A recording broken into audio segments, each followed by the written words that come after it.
vous vous apercevrez, et déjà vous le savez, que quand la parole de Dieu est proclamée dans une messe, on ne l'a pas choisie parce que c'est la liturgie qui nous donne dimanche après dimanche la parole de Dieu, qui est comme ça diluée, on va dire, et ça tombe toujours bien. Et donc là, aujourd'hui, ça tombe particulièrement bien par rapport à ce que vous êtes en train de vivre et ce que j'ai pu aussi découvrir dans vos lettres. Alors, je voudrais reprendre un peu ce qu'on entendait tout à l'heure dans le livre du Deutéronome, la première lecture, parce que ça parle exactement de vous il y a plus de 2000 ans, parce que là, on est dans l'Ancien Testament, et donc ce livre qui fait parler Moïse s'adresse au peuple juif. C'est Moïse qui parle, donc, qui laisse parler Dieu, et qui dit « Lorsque tu présenteras les prémices de tes récoltes, le prêtre recevra de tes mains la corbeille et la déposera devant l'autel du Seigneur ton Dieu. » C'est exactement ce que vous êtes en train de faire aujourd'hui. Vous êtes en train de déposer les prémices des récoltes, c'est-à-dire le début de votre récolte. Et votre récolte, c'est quoi? Eh bien, c'est l'expérience que vous avez commencé à faire dans votre vie, que vous avez récolté maintenant grâce à Dieu, et que vous êtes en train de déposer devant les prêtres. Alors, ce n'est pas les mêmes prêtres que dans l'Ancien Testament, mais finalement, c'est un peu pareil. Vous êtes en train de déposer tout ce que vous avez ramassé de votre vie. Le meilleur et le pire, ou quasiment tous d'entre vous. Eh bien, votre vie, ça n'a pas toujours été de ligne droite, mais voilà, elle est parsemée de la vie de tout être humain, et vous avez récolté donc ce qu'il y a à récolter pour le mettre maintenant devant le Seigneur, et c'est votre vie concrète qui sont ces récoltes, c'est une vraie récolte. Et puis vous savez, dans la récolte, alors moi je ne suis pas d'origine de la terre, je suis plutôt de la mer, je viens d'Antibes, il n'y a pas de récolte là-bas, il y a des poissons, mais Jésus qui avait dans la tête les récoltes disait que quand on fait de la récolte, il y a du bon grain, il y a de l'ivraie, il y a un mélange de bon et de mauvais. Il disait faites très attention parce qu'il faut bien séparer les deux, mais il ne faut pas tout jeter, parce que sinon on va tout jeter en même temps. Donc c'est toute votre vie qui est récoltée aujourd'hui et que vous déposez devant Dieu. Et vous avez commencé à le faire depuis un certain temps dans l'expérience que vous avez d'avoir rencontré le Seigneur, et vous le dites très très bien dans vos lettres, vous avez vraiment fait une expérience de la rencontre de Dieu qui est intervenue, qui a surgi dans vos vies. Et puis, Moïse continue en disant « Tu prononceras ces paroles devant Dieu ». Et là, c'est aujourd'hui ce qui est en train de se passer. Je propose de le faire intérieurement maintenant. Moïse, il dit, c'est Dieu qui parle, « Mon père était un Araméen nomade qui descendit d'Égypte. Il a vécu en immigré avec son petit clan. Bien, rappelez-vous aussi d'où vous venez. » Là, il propose au peuple juif de dire « Souviens-toi d'où tu viens. Un Araméen, petit nomade qui descendait d'Égypte. » L'Égypte, ce n'est pas un lieu agréable, c'était le lieu où on était esclave. Le lieu où, justement, le peuple juif a été réduit en esclavage. Et Dieu les a fait sortir de l'Égypte. Rappelez-vous quel est votre Égypte à vous. De quoi vous êtes sortis? Vous êtes en train de sortir, comme nous tous d'ailleurs. Et là aussi, dans vos lettres, vous dites tous, à un moment donné, il s'est passé quelque chose qui me fait sortir de mon Égypte, sortir de mon esclavage, sortir de mes difficultés. Alors, ça ne veut pas dire qu'il n'y en a pas des nouvelles, et qu'il y en aura pas les mêmes, mais vous en êtes sortis. Un peu comme exactement la même expérience il y a plus de 2000 ans, quand Dieu est intervenu pour faire sortir les Juifs de l'Égypte où ils étaient esclaves. Et il est vécu en immigré avec son petit camp. Je pense que vous faites aussi l'expérience qu'on est une sorte d'immigré parmi la population qui n'est pas chrétienne. On est un peu bizarre. Voilà, on est des chrétiens, on est comme les autres, on n'est pas comme les autres. Et pourtant, on est là. Souvenez-vous aussi des difficultés par lesquelles vous êtes passés et vous avez le sentiment que Dieu est intervenu. C'est ce que dit Moïse.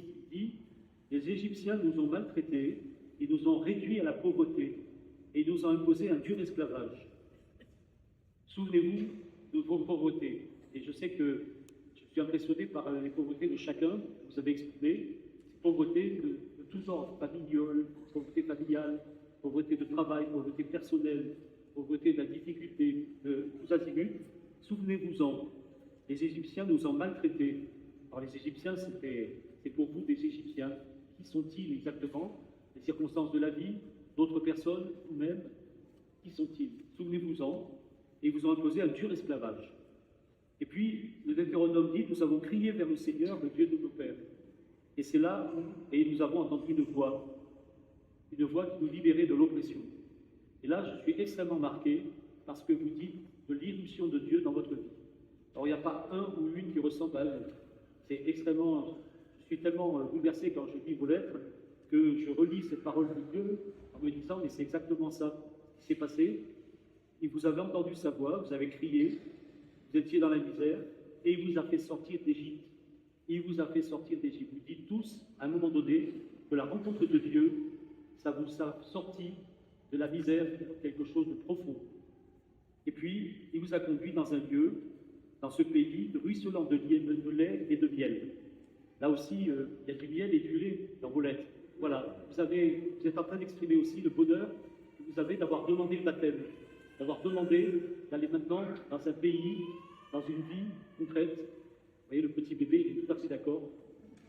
Dans une vie concrète, de lait et de miel. En fait, il y a une certaine douceur que vous exprimez. Et voilà, donc vous apportez aujourd'hui ces prémices. C'est que le début, c'est le début d'une vie nouvelle. C'est le début qui va vous faire plonger dans la vie de Jésus et dans la mort et la résurrection pour les raisons pour lesquelles il est mort pour vous. Il y a 2000 ans, une fois que cette libération est faite, maintenant vous allez progresser vers le Seigneur, Jésus. C'est déjà Dieu qui est intervenu. Et maintenant, de Dieu, c'est Jésus lui-même qui est Dieu, qui va venir à votre rencontre et qui va vous donner son Saint-Esprit, son Esprit Saint. Alors je termine en fait par cet évangile qu'on vient d'entendre. Vous avez vu que Jésus, pour se rapprocher de vous, de nous, il devient un être humain. Normalement, il est Dieu. Il n'aurait jamais dû devenir un être humain. Il avait donné des lois, il avait dit faites ceci, ne faites pas cela, 10 commandements. Et puis voilà que devient un être humain, et vraiment un être humain au point qu'il est tenté par le diable. On est tous tentés par le diable, mais lui, à son niveau, il n'y a pas, j'allais dire, il n'y a pas mieux, il n'y a pas pire. Et vous avez entendu ce qu'essaye de faire le diable. Il essaye de dire, c'est pour ça que c'est un vrai menteur, le diable, si tu es le Fils de Dieu. En plus, il dit la vérité, le diable, il est le Fils de Dieu. Si tu es le Fils de Dieu, jette-toi du temple, fais du pain avec des pierres, soumets tout le monde. Et il peut le faire quand on a faim, et quand on est Dieu, imaginez, qu'est-ce qu'on peut faire? Si on a faim, ben on fait avec n'importe quoi du pain. Et ce que ne veut pas Jésus, c'est de se séparer de nous. Il pouvait le faire. C'est-à-dire que du coup, il n'aurait plus été un être humain. Il aurait été Dieu, ce qu'il est vraiment. Et en aucun cas un être humain. Aucun être humain ne peut échapper à la mort. Aucun être humain ne peut finalement faire du pain avec les pierres. Et ça, c'est pour ça qu'il se rapproche de nous, de vous maintenant, c'est qu'il va faire subir les mêmes tentations et il ne va pas renier ce que nous sommes. Il va subir ce que le diable propose et ne va pas nous renier, il va accepter de mourir de faim. Il va accepter qu'il ne soumette pas le monde entier, comme propose ce diable. Il va accepter de prendre des risques et de se jeter et de prendre des coups. Et voilà donc ce qu'il va faire pour nous, il y a 2000 ans, pour vous, pour nous tous. Et c'est pour ça qu'il s'est rapproché de votre souffrance, de votre mort, qui vous touche d'une manière ou d'une autre, mais aussi, avec lui, on peut maintenant marcher, on n'est plus seul. S'il l'avait fait, eh bien, ça voudrait dire qu'au fond, être un être humain, ça ne vaut pas la peine. Ce qu'il est en train de faire aujourd'hui, avec les tentations que lui propose le diable, c'est de dire, je ne les laisserai pas tomber. Si j'ai faim, j'aurai faim comme eux. Et si je risque la mort, je la risquerai comme eux. Et on nous dit à la fin de l'Évangile que le diable reviendra au moment fixé. Et quand vous entendrez dans la Semaine Sainte la Passion du Seigneur, vous verrez que le diable sera là et il dira qu'il est crucifié. Si tu es le Fils de Dieu, descends de la croix toi-même, sauve-toi toi-même. Et Jésus ne le fera pas. Il va aller aussi dans la mort avec nous pour pouvoir ressusciter avec nous. Alors, on peut vraiment se réjouir, creuser vraiment ce grand mystère, celui qui vous a touché il y a X années dans votre vie, ce mois.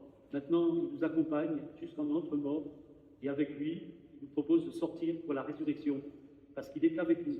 Il subit avec nous la mort. Lui, il n'est pas pécheur, pourtant on a cru qu'il était pécheur. Nous, on est pécheurs. Il se met comme nous. Il ne peut plus nous séparer de nous.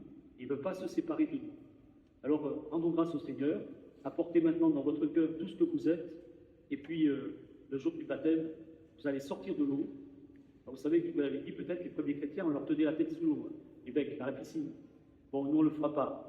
Mais quand ils commençaient à étouffer, on les lâchait. Là, ils respiraient, le Saint-Esprit. Enfin, ils sortaient de la mer, ils sortaient de l'eau, ils sortaient du tombeau. Alors, vivez-le de cette manière-là. Non pas qu'une plante qu'on va arroser, vous savez, géranium, puisse fleurir, mais parce que la mort, c'est cette eau. Ce tombeau, c'est cette eau. Vous allez en sortir pour être à l'air libre, l'air du Seigneur, l'air qui vous fait vraiment respirer et qui vous fera toujours traverser la mort parce qu'il est avec vous.